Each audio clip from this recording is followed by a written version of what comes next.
Hello বন্ধুরা, সবাইকে আসসালামু আলাইকুম। আশা করি সবাই ভালো আছেন। লাবিদ মম কিচেন আপনাদের সবাইকে স্বাগতম। তো বন্ধুরা, দেখতেই পাচ্ছেন আমি এখানে অনেকগুলো গরুর মাংসের কিমা নিয়ে নিয়েছি।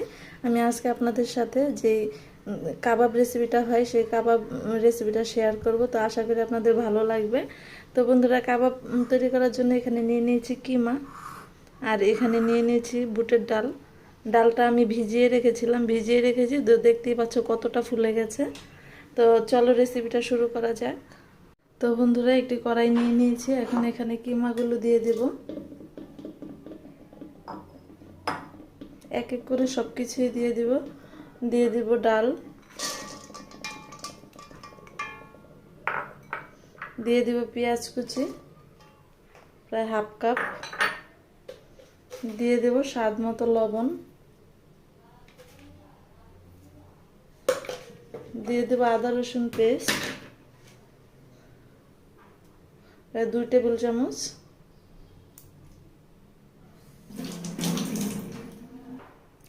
আর দিয়ে দিব এখানে কাবাব মশলা। তো বন্ধুরা, তোমাদের বলে নেই, আমি এখানে যে এমন রাঁধুনি যে রেডি মিক্স কাবাব মশলাটা আছে সেটা কিনে নিয়েছিলাম, যে এক প্যাকেটটা তোমাদের দেখাতে পারিনি। তো সেই রেডি মিক্স কাবাব মশলাটাই এখানে দিয়ে দিলাম। এখন দিয়ে দিব তেল, দিয়ে দেব সরিষার তেল প্রায় হাফ কাপের মতো দিলাম। তো বন্ধুরা, তোমাদের আরেকটা কথা বলে নিই, যে এই মশলাটা কাবাব মশলাটা দিলে কিন্তু অন্যান্য বাড়তি যে মশলাটা আছে সেটা কিন্তু দেওয়ার কোনো প্রয়োজন নেই। যেমন অনেক সময় আমরা যেমন দারচিনি, লং, এলাচ এগুলো দিতাম, বা অন্যান্য যে কোনো মশলা ব্যবহার করতাম, সেই মশলাগুলো দেওয়ার কোনোই প্রয়োজন নেই। এই মশলাটা দিলেই চলবে। আর এই মশলার প্যাকেটে যেমন নিয়ম থাকে ঠিক সেই নিয়মেই কাবাবটা তৈরি করলে খুব ভালো হয়।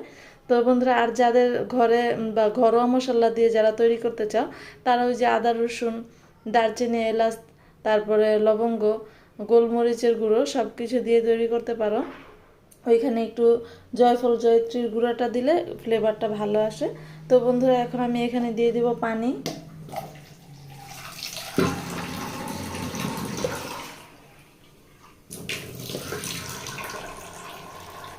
তো পরিমাণ মতো পানি দিয়ে দেব। তো বন্ধুরা, পানি দিয়ে দিয়েছি পরিমাণ মতো। এখন সবগুলো উপকরণ ভালো করে মিশিয়ে এটাকে আমি একদম সিদ্ধ হওয়া পর্যন্ত অপেক্ষা করব, আর সিদ্ধ করব প্লাস একদম শুকনো শুকনো করে নেব। তো বন্ধুরা, যে দেখতেই পাচ্ছ সিদ্ধ বসিয়ে দিয়েছি। তো প্রথমে আমি চুলার আঁচটা একদম হাই করে দেব, তারপর বলক আসলে তারপর চুলার আঁচটা মিডিয়ামে করে এটা সিদ্ধ করে নেব। তো বন্ধুরা, দেখতেই পাচ্ছ আমার এই কাবাবের এই মশলাটা কিন্তু তৈরি হয়ে গেছে। ডাল আর যে আমি কিমাটা দিয়েছিলাম সেটা রেডি হয়ে গেছে। তো দেখতেই পাচ্ছ কতটা শুকনো শুকনো হয়েছে, নিচ থেকে লেগে যাচ্ছে। তো এখন আমি এগুলো নামিয়ে নেব, নামিয়ে এটাকে ঠান্ডা করে নেব। তারপরে একটু পাটায় বা ব্লেন্ডারে ব্লেন্ড করে নিতে হবে।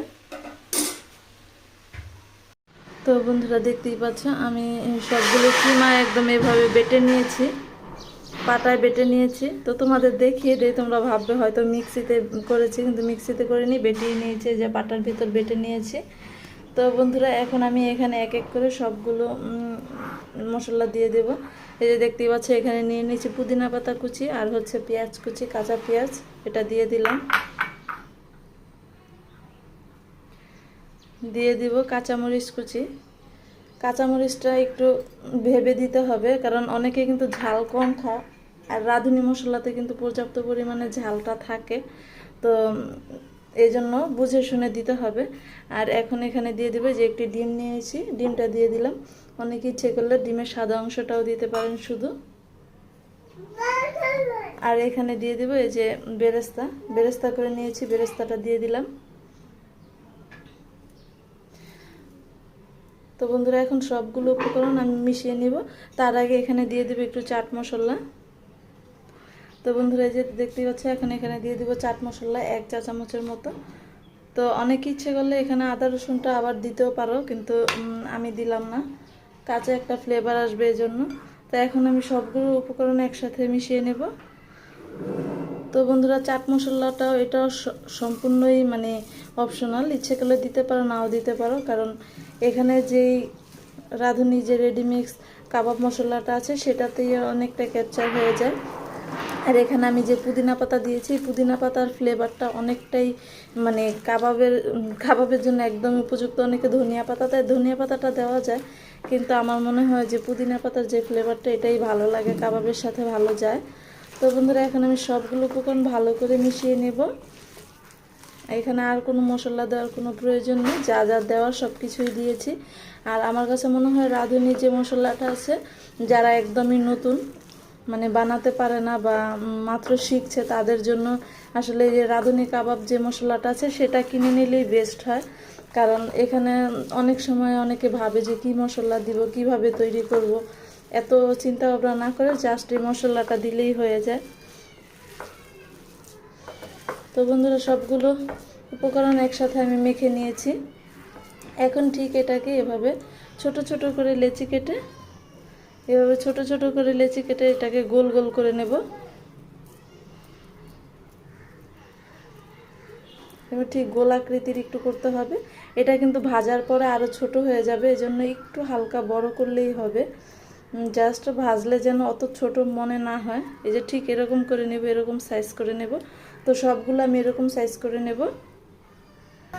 তো বন্ধুরা দেখতেই পাচ্ছ আমি ঠিক এরকম করে এগুলো বানিয়ে নিয়েছি।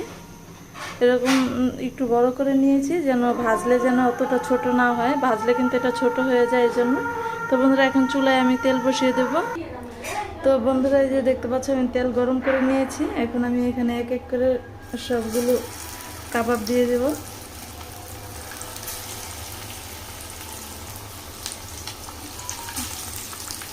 আর কাবাবগুলো কিন্তু অবশ্যই মানে যখন হয়ে যাবে তখন উল্টাবেন, তাড়াতাড়ি করে উল্টাতে গেলে অনেক সময় ভেঙে যায়।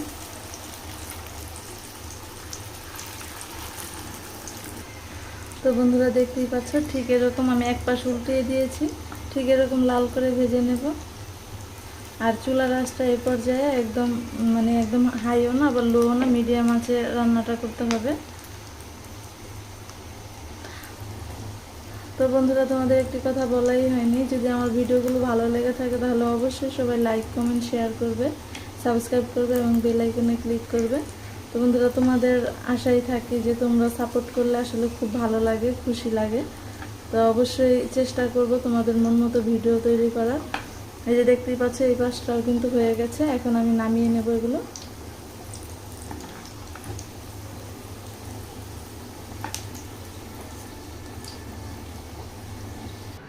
তো বন্ধুরা এই যে দেখতেই পাচ্ছ আমার কাবাব তৈরি হয়ে গেল। তো বন্ধুরা আমার ভিডিওটি কেমন লাগলো অবশ্যই কমেন্টস বক্সে জানাবে, আর ভালো লেগে থাকলে লাইক কমেন্ট শেয়ার করবে, সাবস্ক্রাইব করবে। তো বন্ধুরা আজকে এই পর্যন্তই, সবাইকে ধন্যবাদ ভিডিওটি দেখার জন্য। আসসালামু আলাইকুম, আল্লাহ হাফেজ।